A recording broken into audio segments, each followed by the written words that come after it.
Warning: use professional supervision when creating equipment. This project has been rated easy.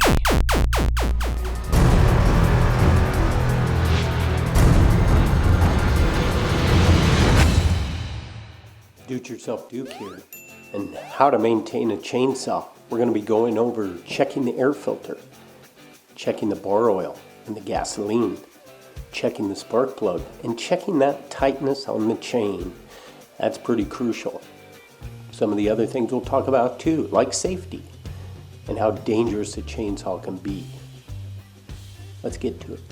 Back in the day, chainsaws weren't even available. All you had was an axe or a saw, hand saw.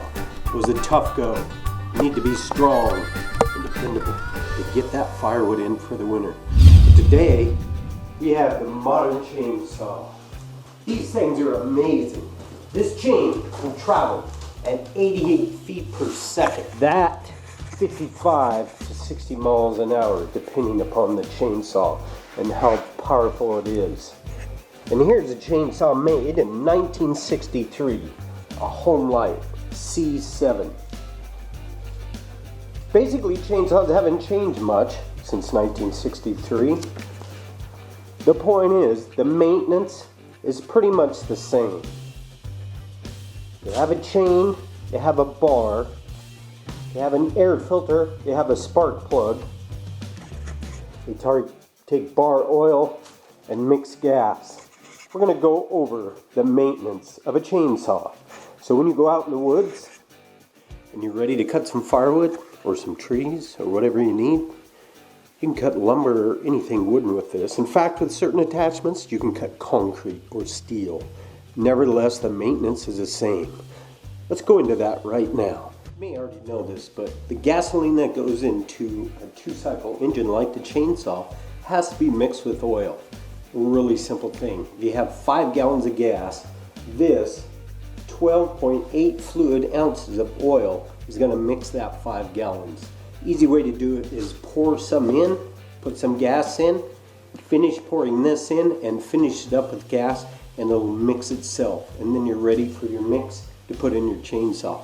What'll happen if you don't mix oil with gas for your chainsaw? Eventually the piston will seize up in the cylinder as it'll get too hot. That oil lubricates it and also keeps it much cooler since it's an air-cooled engine. So don't forget your mix, and don't forget your gas, and don't forget your bar oil, because you're going to need those. One of the common problems with chainsaws are a chain that isn't tight. And what happens when the chain isn't tight is when you're cutting some wood, some limbs, or so forth, the chain will come off. And sometimes if the chain comes off at high speed, that's gonna hurt. I've had them come off and slap me in the leg. Ow. That's why it's recommended that you wear Kevlar straps. They really can stop a chain in its tracks. It's one of the safety things we'll go over later. But right now, why does a chain become loose? One of the key factors is that chainsaws need bar oil. The bar oil usually looks like this. It's red and sticky. That clings to the bar. And you probably know as steel heats up, it starts to loosen up and expand. The bar oil will keep it cool while also lubricating the chain on the bar. Say your chain has become loose and you have plenty of bar oil. How do you tighten it? Really simple. We're going to go over a newer chainsaw like the Stihl and an older chainsaw. What you want to do, especially when working with the chain, you want to wear gloves because these things are sharp. Even if they've been dulled by a rock, they still have some sharp points. So go ahead and loosen what's called the bar nuts. It's these little things which is on the side of the chainsaw. You loosen those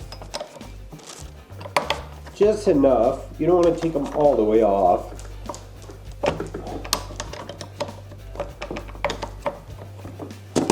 you'll notice what happens is this bar will go up and down. What you want to do is when you tighten your chain is hold the bar up while you're tightening the screw. Inside this still is the tightening screw. Counterclockwise will loosen the chain. Clockwise will tighten it. So turn it tight. Hold your bar up and tighten it so you get a good snap on the bottom of the chain. Like this. That's pretty tight. You don't want it too tight, it's going to have a hard time spinning and be tough on your clutch.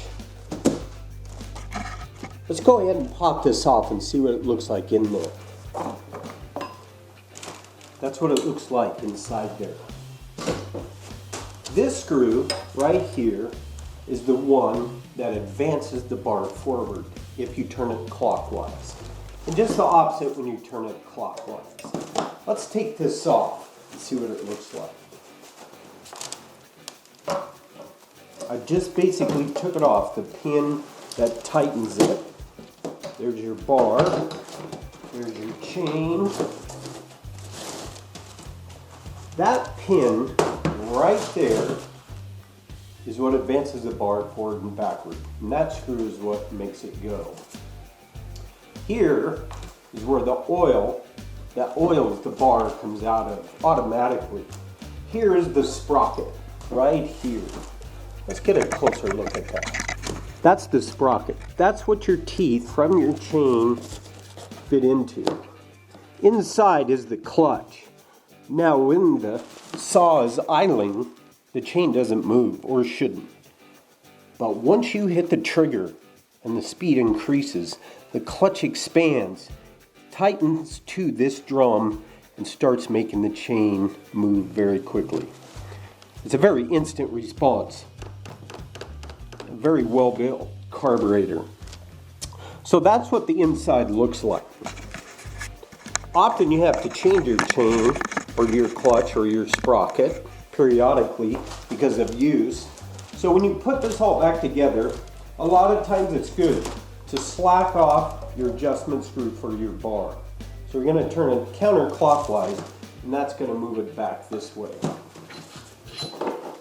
Then you'll take your bar, put it on your bar nuts, and move it back while you install your chain. Remember, a chain will only cut in one direction. Yes, and I put a chain on backwards and wonder why it wasn't cutting. I'm sure probably everybody's done that, even though they may not want to admit it. This goes on, and these drivers go in to the sprocket. Make sure that's in there first and lined up. Then you can start putting your chain into the groove. One of the maintenance things with chainsaws is taking care of your bar. It's what your chain rides on. This has a roller sprocket at the end, a roller nose. This is a 32-inch bar. This nose can be replaced because sometimes the little bearings will go out and this will freeze up and your chain won't turn at all. That's a maintenance thing that you can look down the road. If you don't use your saw that much, this will last a long, long time. Some of them even have areas where you can grease the bearings inside. The groove is what we're going to look at here. This fills up and gets stuff in it as you saw wood. You can periodically clean it out with something skinny. See that stuff coming out now?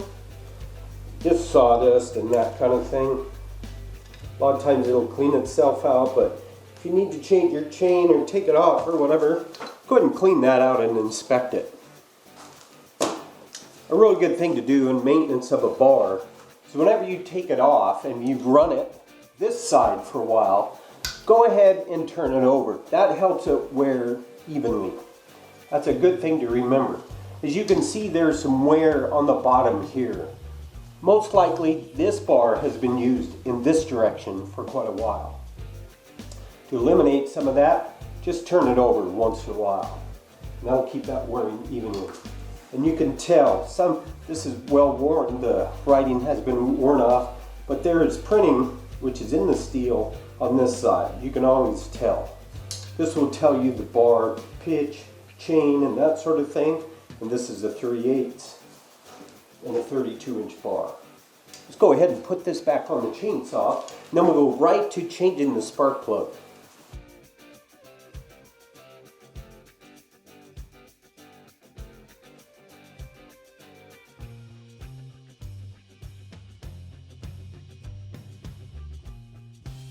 As you can see, this chain is way too loose, so we're going to tighten this up. Remember, just to hold your bar up.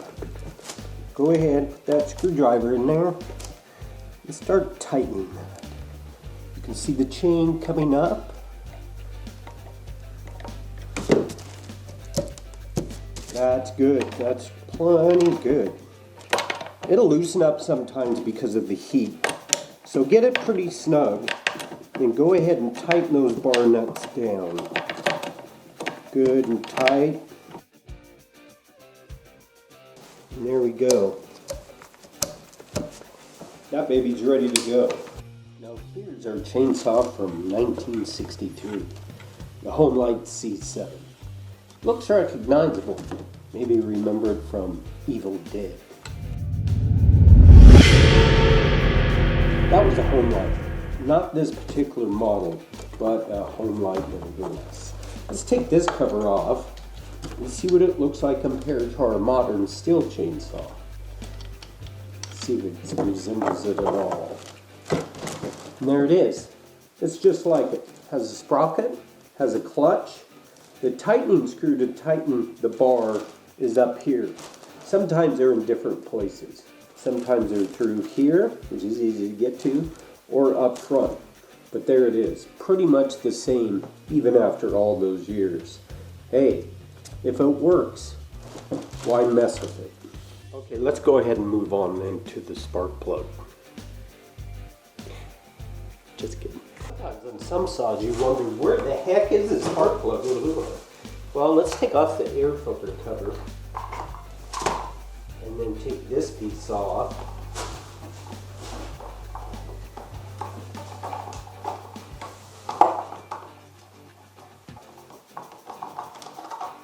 Hey, there it is, the spark plug. If you don't have one of these tools for a chainsaw, they're really good to have. They tighten your bar nuts as well as take your spark plug out. Let's go ahead and take that out, check it out.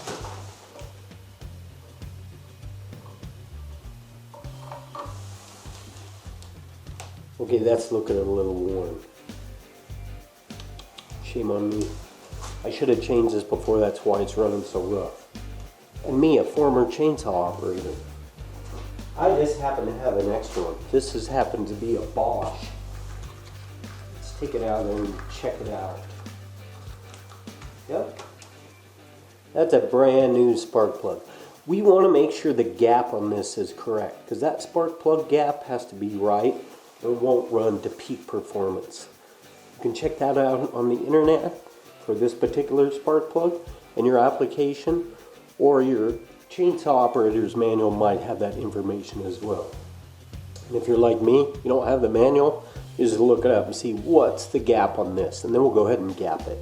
Finger tighten it, and then put your wrench on, snug it up. Once it gets tight, just kind of bump it. You don't have to over crank those spark plugs. You want them tightened up where they won't vibrate loose. Chainsaws have a lot of vibration to them. I'm going to go ahead and put this cover on. I actually don't need to take this off. I took it off just to inspect my rubber mounts, my vibration, my damping mounts for my full wrap handlebar.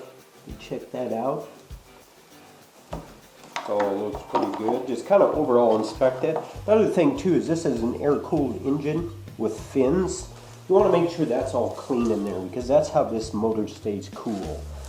Has oil with the gas, which we'll talk about as well, but to keep it cool it needs to get air. Let's go ahead and check our air clean. And this saw, it's right in the back here. Turn that off. This is kind of a performance air cleaner. Here's the inside of it. It's kind of coated with oil to keep those bad particles from going into the carburetor. There's a little residue on the outside which we can shake out or blow out with an air compressor. That's one of the important things you want to check as far as maintenance goes, is that air cleaner and your spark plug and your chain and how tight it should be. Go ahead and pop that back on for now. I'm going to just look at our starter rope real quick. It's a bummer to be out in the woods miles and miles away from home and have this starter rope break. That's in pretty good shape. These last a long time as well. These saws are made very well. I've run Stihl and Husqvarna in the woods. Both saws are excellent.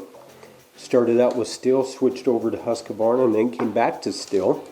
Also have run Johnsrud and Home Light and McCulloch way back when those were popular.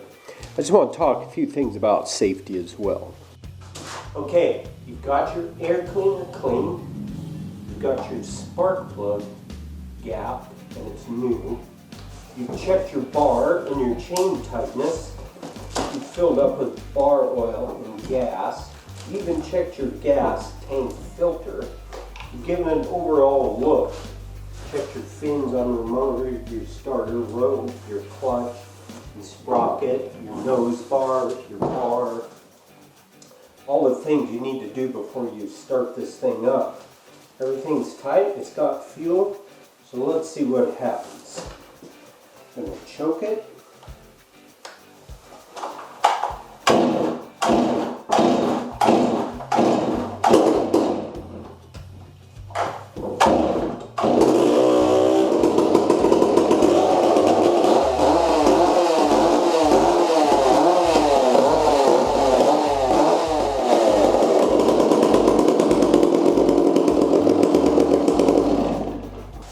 This thing's running good, chain's good, very powerful, very dangerous. This little piece of equipment is a chain brake. Some of the leading causes of accidents with these things are kickbacks. If this nose hits a piece of wood or is pinched, it will kick back like this or kick back like that. I had a friend where a chain kicked back, hit his hard hat. He wouldn't have had that hard hat on. He probably wouldn't be here today. So, if you're going to run a chainsaw, be very, very careful. Gloves, shafts, eye protection, head protection, ear protection. Remember, these things are a very useful tool, but they're also very dangerous. We're not going to cover chain sharpening because that's a pretty big subject. And if you want to, just let me know. And we'll go ahead and go over that stuff. Having a sharp chain is the difference between getting a lot of firewood and not getting any at all. And or pushing and forcing the saw, dangerously so you want to keep that chain sharp. So there it is, the chainsaw, ready for action. Next up with Do-It-Yourself Duke, how to make one of the Walking Dead. That's going to be good. Stay tuned.